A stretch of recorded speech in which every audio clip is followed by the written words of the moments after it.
Hello, welcome to Mad Owl Goes Racing, and today I'm going to ask a simple question.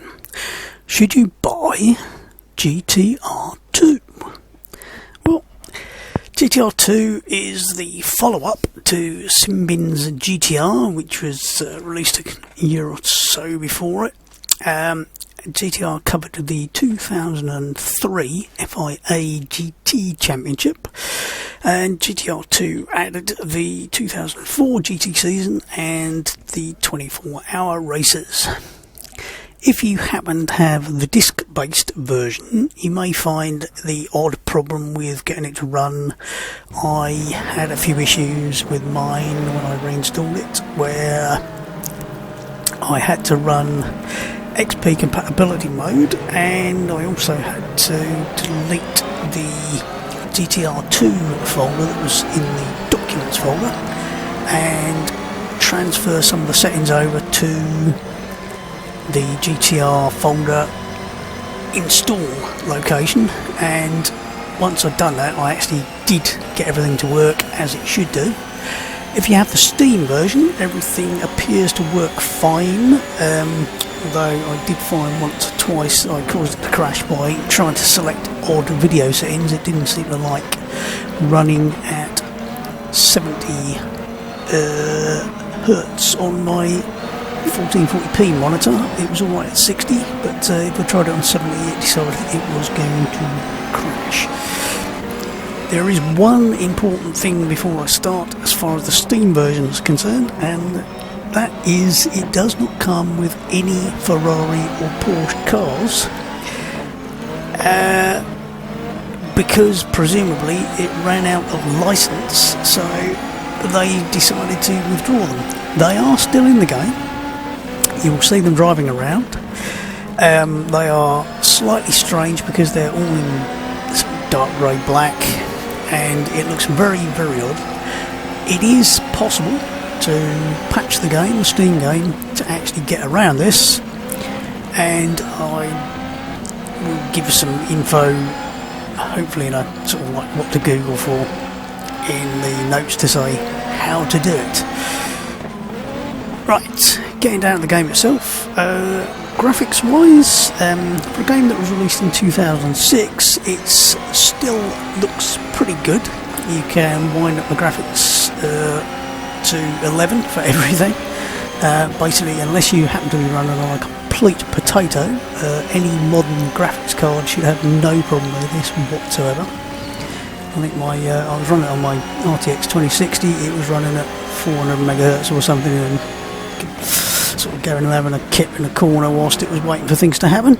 The fact there's a warning about requiring 128 megabyte graphics memory, if you tick a couple of boxes, it should tell you everything you need to know about just how much this doesn't use in the way of graphics performance. Generally the tracks are quite simple in terms of model complexity, but nonetheless they're well modelled. Texture wise, there are certainly places where you notice the lack of details, especially if you start a race. You'll see as it goes through the field, you'll see things like grid markings are a bit hazy. Sounds are pretty reasonable. All cars sound correct in terms of engine notes, nice burbles on the overrun. There are a lack of sounds that may be considered essential by some, things like stones hitting the car, creaks and groans from suspension and body flex. But frankly, the simple yet effective soundscape works well enough for me. And frankly, I think some of the things that are coming out now are actually completely overdone. Like any good racing game, simulation or otherwise, GTR 2 gives lots of options to adjust the driving experience to suit your talent level.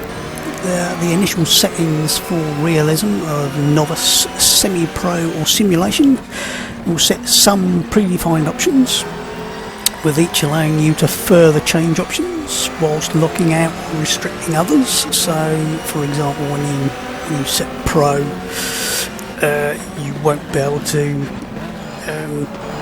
have things like some of the assists enabled.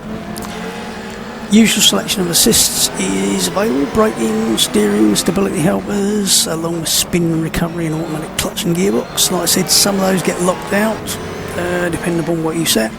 Options are also included to alter the fuel use, tyre wear rate, as well as speed up the time for shorter day-night cycles. Controls. Usual support for keyboard, mouse, controller, wheel. Should all work with most wheels. Watch out though for one of the issues. This is something that's common, I think, to all the ISI based G-Motor games based on R-Factor. If you have too many controllers or controllers with too many buttons, you may find that you can't actually see your controller, and you certainly won't be able to assign it. In my case, my pedals are on a separate USB, and I actually have to turn off either my Xbox controller or my H panel to get it to show up. So that's a bit of a pain, but once you get your head around the fact that you can only have, I think it's 4 controllers in total, and that includes the keyboard, you really once you've worked that one out, you should be okay. FFB is quite basic in settings available. You've got quality and strength. In terms of what you actually get FFB wise, with my GT3 RS. I keep calling it GT2, I don't know why, my brain's not working. Not the best wheel in the world, but it tells me everything I need to know about what the front end's doing, what the rear end's doing, which is basically all I need in the FFB, really. Works equally well with an Xbox controller. Just need to set the little dead zone on the steering, adjust the sensitivity to something not too high, and then set the speed sensitive steering, if I can spit that out, to around 80, and then you can adjust the taste. I can't seem to get any rumble out of the Xbox pad, mind you, so I don't miss it tremendously personally, but I can't seem to get it to work. I don't know if there's any workaround for that. It's probably worth having a Google. AI.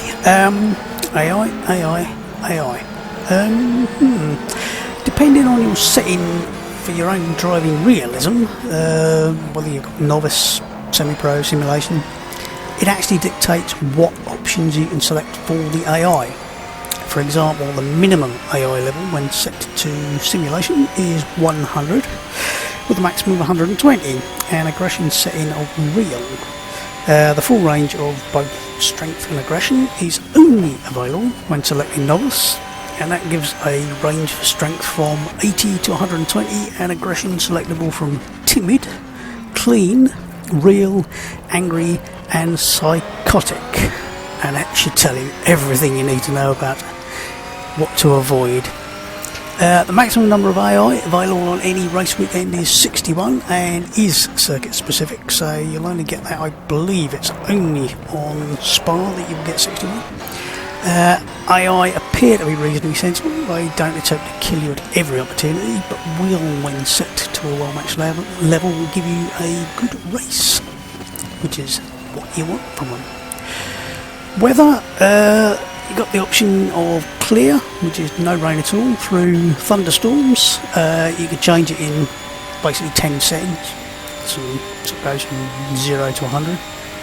And then on the end there is a changeable setting available too. It's certainly not Pete Car's 2 complexity, but it is enough to need to have to manage your tyres and be on the right tyres at the right time. So slicks through intermediates through wets. Live track, as it says, it gives some life to the tracks, and basically it's the rubber build up as your track is used, and you should get more grip as you get more rubber laid down. Cars, classes and tracks. We have car classes, we have 4. That's GT, Group N GT, G2 and G3, which are based on the cars of the 2003 and 2004 FIA GT series.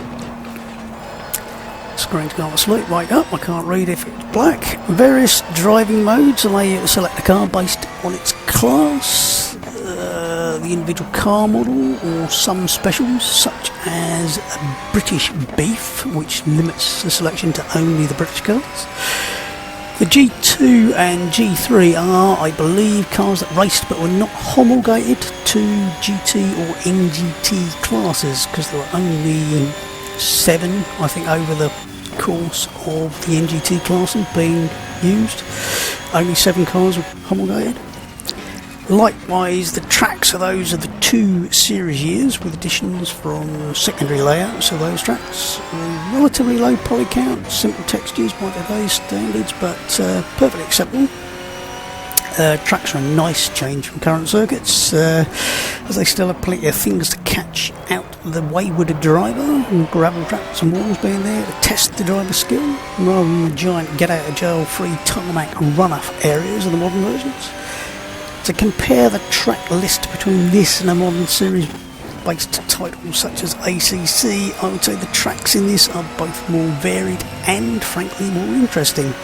There are several tracks that say they are supplied in both the 2003 and 2004 versions, but I actually think the only track that changed layouts between those 2 years was Spa, where the bus stop chicane was changed to make it much slower. Right, driving modes, what have we got available? Well, start off with the driving school, which has lots to do. You start with the real basics. Accelerate in a straight line, literally, that's it. And works its way up through braking, cornering to circuit training on all the main circuits used and in the 2 championship years. Also lots of information about the GT Championships, about driving theory and tips on driving issues, such as I can't get round the corner, what should I do? Slow down. Progression. If you happen to be one of the people who likes to grind to get at additional content, you'll love the way things have been locked away. Starts with the driving school, where you do activities and you get what are known as gold gears. That's where you perform activities above a certain standard, and this will start unlocking custom championships. Once you've unlocked some custom championships, you can partake in the custom championships and then compete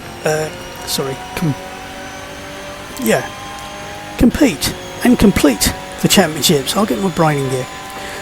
Compete in to gain championship points and championships and gold trophies, and that in turn then allows you to unlock the additional tracks. If, like me, you think that's just a pain in the butt way to add longevity rather than me deciding what I want to do and when I want to do it, good news is you can simply add a file into the system and it will actually unlock everything. No silly having to put in a load of passwords, silly combinations of keys or anything else. It's just a simple, straightforward file with a specific name. Slap it in the base directory and as soon as you start it, everything's unlocked. Wonderful. Next mode is open practice. You take any car to any unlocked track and practice. There's an option to set the practice session to private, otherwise you'll be accompanied by a few AI. Time trials. This is just setting your best lap. Oddly, you can set rain level and starting time in this, which sort of nullifies the point of TT in my view. I thought TT was all about having a specific setting and seeing who's the fastest on that setting. It definitely feels like it's got the best grip, so should be good for fast times. And once you've done a lap, you can start chasing your ghost. I think at one point you may have been able to get online to see other people's times, but I'm not sure if it ever actually works now. I presume, we're talking about a title from 13 years ago, it is quite possible that the servers that were holding all that information have shut down. I am treating this mostly as what's available single player rather than anything else. Next up, race weekend. You get the full control over how many sessions, up to 2 practice sessions, 2 qualifying sessions, a warm-up as well as the race itself, usual settings for race length, weather, standing or rolling start, which includes a full lap, skip if you want, strength and number of AI opponents, and set your grid position if you don't bother qualifying. Championships. You get the choice of the official 2003 and 2004 championship. You can choose which car you're going to which car and which class you are going to drive in. I'll spit that out eventually. Plus there are numerous custom championships, which, as I've already said, are locked behind the please do this first before we'll allow you to play it bit. Lastly, 24-hour races. This is very similar to the race weekend, only with predefined track and car combinations. Number of AI up to 61, depending upon the circuit, of course. One of the 24-hour events is open only to Porsche cars, which, considering they're locked away and you can't get to them, makes that rather pointless. That makes that a definite non-starter, at least without patching the Steam version. Works fine on the disc version, doesn't work on the Steam version unless you patch it. In terms of racing, most importantly, it is actually possible to save mid-race, meaning in a 24-hour race you don't have to leave your machine paused and you can just save it, switch it off, go home, do something else, go out, have a few beers, come back, carry on. As far as I can see, as many sessions as you like to split it up into. So if you want to do it as 24 1-hour sessions, 12 2-hour sessions, whatever. You can of course do a 24-hour race that only lasts 24 minutes, because you can change how many hours you're doing your 24-hour race over, which seems a little bit strange, but there you go. As far as multiplayer is concerned, I haven't actually tried it, and certainly I can't remember if I ever tried it when I first got it, which is a long time ago. You can set up dedicated servers.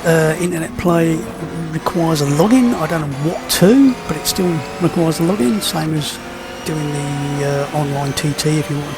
That says login. Not even sure there's anything up. Probably worth a Google, but as far as I can see, I'm only looking at it as a single player game. Overall, good all around driving experience with enough options on gameplay to keep it alive for many hours of play, in fact months, if not probably years. There are a few odd choices in how some of the options are tied together. For example, selecting novice for your driving system means you don't get to control the car in the pit lane, and the only way you can get control in the pit lane is to move up to semi-pro, possibly even simulation, which is a strange choice, but that's the way it goes. So if you want to keep the AI level down to sort of 90, 95, you have to go novice, just turn all the other options, and you can't sort your own pit stops out, which all seems a little bit strange, but that's the sort of thing that in newer games you get as an option. Obviously they decided that was the way they wanted to do it at the time, and I can see why some people wouldn't find that particularly fun, but if you're in the middle of a 24-hour race, good opportunity to go for a toilet break, I used to think. On top of the built-in content, the game has a lot of available mods to improve it in various ways.